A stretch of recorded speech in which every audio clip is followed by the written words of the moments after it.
So much of Twitch drama is just XG talking out of his ass. Yeah. Yeah, that's usually how it works. Charlie is upset about police chases. Is that what's going on? Did I even watch that? I don't even know. Ah, fuck it. Why not? At a certain point, you gotta remember that, like, once the content is, like, drying a little bit, you gotta fucking manufacture shit. You know what I mean? No, it was clickbait.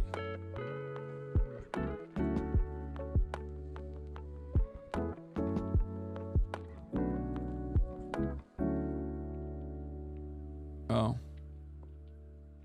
It's so funny because everybody was just like, bro, I can't believe, like, oh, the Pepelas were, like, popping as soon as Charlie wrote about... People, I think, literally saw Charlie's title and went with, like, oh, it must be drama. That I've discussed on stream quite a bit, but I feel like it warrants its own video in order to dive deeper into the meat of the subject. And that's police chases. I'm sure most of you have realized police chases have been exploding online in terms of frequency and general popularity. It's kind of grown into a very popular sport to watch. I imagine it's primed to overthrow baseball as America's pastime within the next year or so if it keeps 100%. Up at this breakneck pace it's going at. And even as I'm recording this video right now, there is a live police chase happening with 109,000 viewers with people in the chat going fucking hog wild like they're watching the Super Bowl. Now, I hope you don't mind if I do a little quick Dora the Explorer moment here, take a page out of her playbook. Can you guess where this police chase is happening? That's right, LA. While police chases aren't exclusive to LA, they have found their home there. There are more police chases in LA than there are in GTA 5. This Wrong. There are more police chases in LA than there are in GTA 6, though, which is correlation and causation. GTA 6 is the main reason why police chases are happening in Los Angeles. GTA 5 is Los Angeles, fucking place breeds police chases. It has become like the #1 hobby people engage in there. I don't know if I've just been oblivious to how common this shit is, or if it's only been growing in popularity over the last few years, but I decided to look up some stats. And according to the most recent numbers I can find, in 2020, there are 2,200 police chases in LA alone for that year, which... Yeah, recorded. On average, is about 6 chases per day. Most of these police chases never make it on the broadcast television, but some chases are watched by thousands. Averages out to about 6 police chases per day. Now, I don't know if they were all streamed back then, but they are now. And thank heavens yes, for they that. were. I imagine... So, the thing is, Los Angeles is the perfect opportunity or perfect city for a police chase. Obviously, because there's a lot of poverty and there's a lot of income inequality, which creates a unique opportunity for crime. Obviously, that is that's part and parcel with how the entire universe works. Is like literally just one of the basic parts of how crime is married to the socioeconomic conditions people exist in. But the reason for why LA historically and uniquely has been a great place for police chases, a great city for police chases, is not because, it's Tinseltown, baby. It's Hollywood sugar tits. No, it's because it has low buildings and it's like usually sunny and we have a lot of fucking helicopters that fly over for that reason. And you can get like perfect coverage for police chases in and of itself. Now, you can also do it in places like Texas. I just don't know why they don't do it in places like Texas, because Texas also hits those exact same markers. Marat said Texas cops aren't pussies. That's probably why. Is that why, Marat? He's joking, by the way, of course. Texas has tall buildings. Yeah, but Texas has a lot of space in between those tall buildings in the same way that LA does with respect to like the highways, the freeways.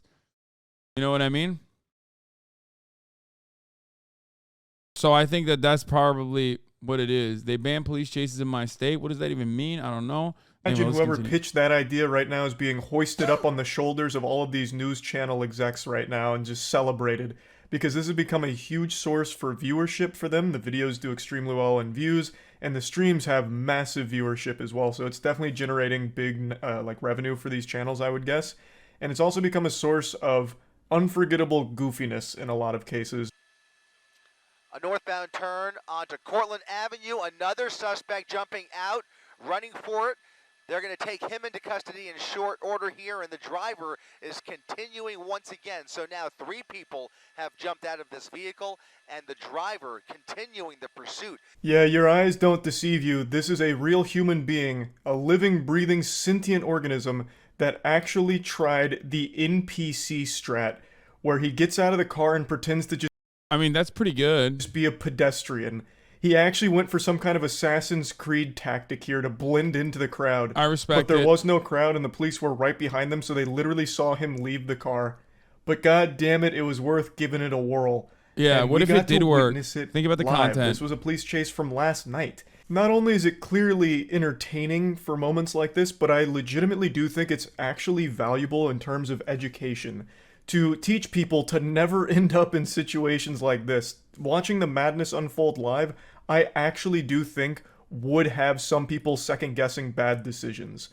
But to dive a bit deeper, the footage we just watched comes from ABC7, who's kind of cemented themselves as the big boys on the block when it comes to police chase coverage. They're like the NFL red zone of police chases. They're always among the first on the scene, and the guy you heard doing the play-by-play commentary is like the John Madden here of casting police chases. His name's Chris. Dude's a fucking legend. He gets super hyped during these things as well and just lets out actual giddy excitement sometimes when broadcasting it. So It's bothering me that he has this thing right in front of his camera. Like, it's like killing me a little bit. What the fuck's going on there? It's a fantastic combo. They're a great team. I'm convinced Chris even lives in the helicopter that they broadcast from because he is always ready at the drop of a hat to follow a police chase around. But what I actually want to talk about isn't just, police chases and how entertaining they are to watch sometimes. It's actually to talk about something very different. Since I've watched quite a few police chases and have enjoyed the ones I've seen, people are under the impression that I like to watch them live as they're unfolding. I want to be on the front lines and catch all of the action as it's happening. So I'll have a lot of people come into my Twitch streams and start alerting me to the fact that another chase is going on, trying to get me to watch it. Kind of like I think what he's about to say is correct. It does get really fucking annoying when I'm doing something else and people are like, dude, crime time, crime time, crime time. When it's like, there are going to be instances where I'm not going to fucking turn around and like literally cover the police chase. And it's not because like I have some ethical considerations towards it. I am pro-crime. I love crime in general. But it's mostly because it's a fucking nuisance. Like, trying to do some other shit. like a fucking Amber Alert sounding like letting me know, Charles, police chase. Stop everything and watch it. It's go time. But here's the reality of it. I don't like watching police chases live. And the reason for that is very simple.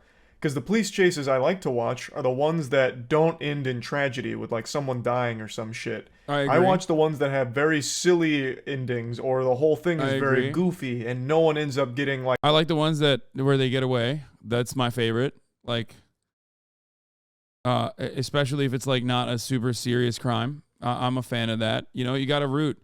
You gotta root for the underdog. Like seriously injured or anything like that. I don't like the ones that end with someone dying or other people getting hurt. So I don't like watching those, and when you're watching a police chase live, anything can happen. For example, earlier this week there was a very popular police chase that people were watching, and towards the end of it, the suspect that was being pursued opened the driver's side door. About the Rosie big dog? Yeah, I don't give a shit. While they were still speeding and being chased, they jumped out of the vehicle and hit their head on the pavement, which killed him. So he hit his head on the pavement and then continued to ragdoll across the concrete, the asphalt. I do hate the Papela emote. I do think that we should... Sometimes I do think about banning it. And he died from the injuries. That is not a police chase that I would have enjoyed watching. He doesn't roast you, in my opinion. No, he's just like indirectly mentioning me without mentioning my name because XQC is the one who like made a big deal out of it by saying like I should have been banned for it. And it happened literally a week after he brought it back into the forefront. So that's just always the risk associated with watching something like that live. I'm a news broadcaster. The crime aspect of it, the crime component of it is like for funsies in general. Charlie's absolutely right. This is genuinely a part of the and even XQC is right. It's legitimately a part of the risk associated with it. Because like sometimes inexplicable things could happen, which is why I, do it with a delay now. But also on top of that, I cover breaking news from time to time. And why would XQC want you to get banned instead of being relieved you avoided a ban? I don't know. That don't take up with me. Take it up with him. But yeah, there's no way to predict that a dude going 45 miles an hour is going to jump out of the fucking car, but it could possibly happen. It could possibly happen. We can also show the accident on stream. Yeah, it doesn't matter. But here's the thing. I usually, when it comes down to cops arriving with guns on scene, once the car is like stopped completely, will immediately push away. I won't show you that stuff. I've covered plenty of police chases. I usually won't show you that stuff because it's like I'm not interested in I'm not interested in showing you, like, even if it's not terms of service violations. Like, I'm not interested in showing you just ridiculous violence for no fucking particular reason. Okay. This was dumb. Let's get back to Charlie. Which is why I don't do that. I wait until it's concluded and know for sure that all parties involved are okay. I don't like to take that kind of risk. Now, a lot of people have said, well, why don't you just, go back 2 or 3 minutes into the stream so that way you're on a delay. So if something like that does happen, you can just exit. It doesn't really make it any better, because then I'd still know that the person there dies from whatever happens towards the end, and that whole chase was leading up to a tragedy. That wouldn't feel good. There's nothing entertaining there. That shit just sucks at that point. So I just always like to make sure that any chase I watch is one that has resolved in a fashion where nobody's seriously injured or anything like that. And I wanted to explain that because this happens every single day now, since police chases are so common in LA, since I guess that place out there has turned into fucking Twisted Metal. I guess every single day you're on the road, you're taking the risk of getting manufactured as drama. Charlie just drama baiting. They showed it on TV. Yeah, I mean, my man watches true crime on stream, but we can't watch live chases because they're morbid. Yeah, I mean, I don't have the same opinion on this as Charlie does, even though I do believe that, like, showing gross, awful shit live as it's happening is not a good practice. And for that reason, I try to the best of my ability, hide that sort of stuff when it's like police brutality that we're covering that isn't even like literally fucking happening in real time, but happened in the past. I have a different metric for that I think is even more strict than television is, Yeah, I don't like black trauma is a good example of this. Exactly. I mean, this is just his own preference. Will this be annoying in the near future? With like whenever there is something that I cover, for example, will people come in and be like, dude, you're doing it again. You're showing live shows. Probably. It's got like 2 million fucking views on it. But I who cares? I don't. But I will still keep watching most likely, and I will watch with a delay. I think that what's black trauma? Like when black people die in the hands of police, and then they like show the fucking corpse of the black person that is like dying or being brutalized in the hands of the police, like openly. There are obviously instances where I show you certain aspects of it, especially when it's important. And there are always going to be instances where I fuck up. It is what it is. But, you know what my rule of thumb is on stuff like this. A lot of the reality that we experience is infinitely traumatic, endlessly traumatic. There's not really much you can do. I don't understand this. Why are all individual streamers held to a higher standard than giant media companies with 10x the audience? We're just trying to self-regulate, I think, and there's like a little bit of discourse around it. I mean, the way you do it is pretty tasteful. It's not like you're taking the piss out of crimers, most on the cops, and also doing it in such an educational way. I do get Charlie's point. Like if you were grilling them a new one and then it ended in their death, but you do it in a way that's news-oriented with some sprinkled fun. Everything I cover, I try to make as entertaining as possible while educational.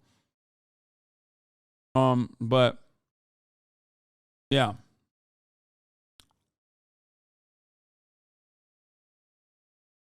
Everything I cover is traumatic. It's just how it is. I try to do it in a way that is like educational, informative, and entertaining, regardless of how traumatic certain things might be.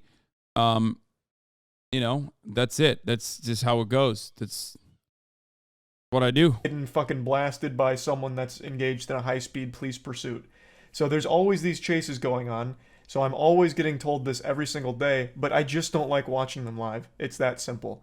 And I wanted to explain that because I feel like a lot of people don't realize that or haven't heard me say that before, so I wanted to make it as clear as possible. I'd also like to take a minute to just send my best wishes to anyone who drives a car in LA.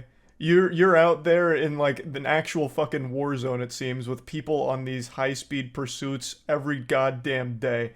At least 6 a day. So stay safe out there, and man, what a crazy... Yeah, what's more dangerous is not the fucking daily car chases in Los Angeles. What's more dangerous is the fucking roads in LA, the potholes, man. It's so devastating. It's so dangerous that it's basically like a built-in spike strip.